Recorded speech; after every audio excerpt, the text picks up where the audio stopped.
Hello viewers, அனைவருக்கும் வணக்கம். இந்த வீடியோ ஒரு அக்ரிகல்ச்சர் வீடியோ. தென்னை மரத்துக்கு எப்படி வேர் மூலம் உரமளிப்பது, அதை எப்படி தயார் செய்வது என்று விளக்கமாக இந்த வீடியோவில் சொல்லியிருக்கேன். நம்ம நார்மலாக தென்னை மரத்துக்கு குழி பறித்து அது மூலம் எருக்களையும் மற்றும் உரங்களை இடுவோம். ஆனால் வேர் மூலம் விடும்போது சரியான வேரை தேர்ந்தெடுத்து அதை எப்படி உரமளிப்பது என்பதை இந்த வீடியோவில் சொல்லியிருக்கேன். வீடியோவை கடைசி வரையும் பார்த்து அமிலத்தை எப்படி தயாரிப்பது, அதை எப்படி வேர் மூலம் செலுத்துவது என்பதை வீடியோவை முழுசாக பார்த்து தெரிஞ்சு பயனடைங்க. இந்த மாதிரி உள்ள ப்ரௌன் கலர் வேரை தான் தேர்ந்தெடுக்கணும்.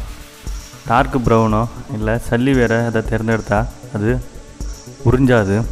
உறிஞ்ச தன்மையோட வேரை கண்டுபிடிக்க மரத்துலேருந்து 2 அடி தள்ளி குழி பறிச்சா இந்த மாதிரியான வேர் கண்டிப்பாக கிடைக்கும். இதை கிராஸ் வாக்கில் கட் பண்ணிக்கிட்டு, நீங்கள் கட் பண்ணும்போது நல்லா கிராஸ் வாக்கில் கட் பண்ணிக்கிட்டுங்க. அமிலக்கரைசலை ஒரு சின்ன பாலித்தீன் பேக்கில் போட்டு அதை வேரோட அடிப்பாகம் பாக்கெட்டோட அடி வரையும் வேர் போகிற மாதிரியா வச்சு நல்லா இருக்க காற்று போகாதவாறு கட்டிடுங்க. அப்போ தான் அது இழுக்கும். ஒரு 4-5 மணி நேரத்திலேயே இது முற்றிலுமாக வேர் உறிஞ்சிடும். இதை கட்டிட்டு அது மேலே ஏதாவது வச்சு மூடிடுங்க. இல்லைன்னா நாய், கோழி இது மாதிரி ஏதாவது பறவைகளை அதை கொத்தி சேதப்படுத்திடும். மூடி வச்சுக்கிறது நல்லது.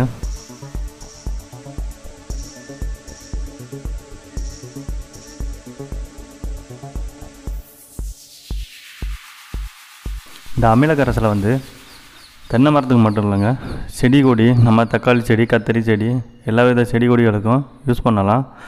சின்ன கை ஸ்ப்ரே கொண்டு தண்ணி கலந்து தான் இதை யூஸ் பண்ணணும். 100 மில்லி தண்ணியில் ஒரு 10-15 ml இந்த கலவையை கலந்து யூஸ் பண்ணிக்கலாம். தென்னை மரத்துக்கு பாதிக்கு பாதி வேணால் கலந்துக்கலாம். மற்றபடி செடி கொடிகளுக்கு தண்ணி கலந்து 100 மில்லி தண்ணிக்கு 10 ml, 15 ml கலந்துக்கலாம்.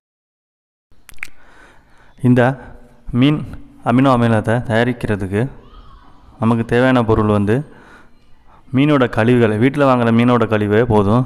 என்கிட்ட இருக்கிறது 250 கிராம் மீன் கழிவு, அதே எடையுள்ள 250 கிராம் சர்க்கரை, ப்ளஸ் கொஞ்சோண்டு வாழைப்பழம். வாழைப்பழம் அதிகம் யூஸ் பண்ணக்கூடாது, கொஞ்சமாக யூஸ் பண்ணாலே போதும். மீன் கழிவை நல்ல ஒரு பிளாஸ்டிக் டப்பாவில் போட்டு அது கூட நாட்டு சர்க்கரை ப்ளஸ் வாழைப்பழம் 2-3 துண்டுகளை போட்டு நல்லா காற்று புகாதவாறு நல்லா இறுக்கி டைட் பண்ணி அடைச்சி வச்சிடணும். இந்த கலவை அமினோ அமிலமாக மாறுறதுக்கு 20-25 நாள் ஆகும். அப்போ தான் அது நொதிச்சு அமினோ அமிலமாக மாறும். இடையிடையில் இதை குளிக்க வைக்கணும். 20 நாளைக்கு பிறகு ரொம்ப திறந்து பார்த்தா அதில் மீன் வாடை வந்துச்சுன்னா அது இன்னும் சரியாக நொதிக்கலைன்னு அர்த்தம். அதனால் அதை திரும்பவும் மூடி வச்சு ஒரு வாரம் வரையும் வைக்கலாம். அப்படி மீன் வாடை வரலைன்னா அது அமினோ அமிலமாக மாறி இருக்குன்னு அர்த்தம். 3 வாரங்களுக்கு பிறகு அதை திறந்து ஒரு நல்ல வடிகட்டி வச்சு ஃபில்ட்ரு பண்ணி எடுத்துக்கணும். கையாலேயே பிழிஞ்சு எடுக்கலாம். சிலப்போ அதில் உள்ள மீனோட முள் செதில்களெல்லாம் கையில் குத்தும். அதனால் நல்ல ஒரு துணியை வச்சு வடிகட்டி எடுத்துக்கிறது நல்லது.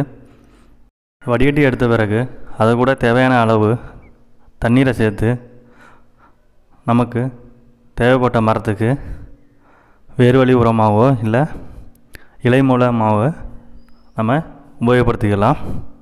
ஃபிஷ் அமினோ அமிலம் ஆர்கானிக் முறையில் விவசாயம் பண்ணுறவங்க அதிகம் உபயோகப்படுத்துகிறாங்க.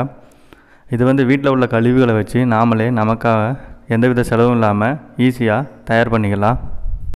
இந்த முறையை பயன்படுத்தி நீங்களும் உங்களோட வீட்டிலேயே ஃபிஷ் அமினோ அமிலத்தை தயார் செய்து உங்கள் வீட்டுக்கு உள்ள செடி கொடிகளுக்கும் மரத்துக்கும் யூஸ் பண்ணி பாருங்கள். அப்படியே மறக்காமல் உங்களோட கமெண்டை கீழே பதிவு பண்ணிவிடுங்க. அப்புறம் கண்டிப்பாக சப்ஸ்கிரைப் பண்ணிவிடுங்க.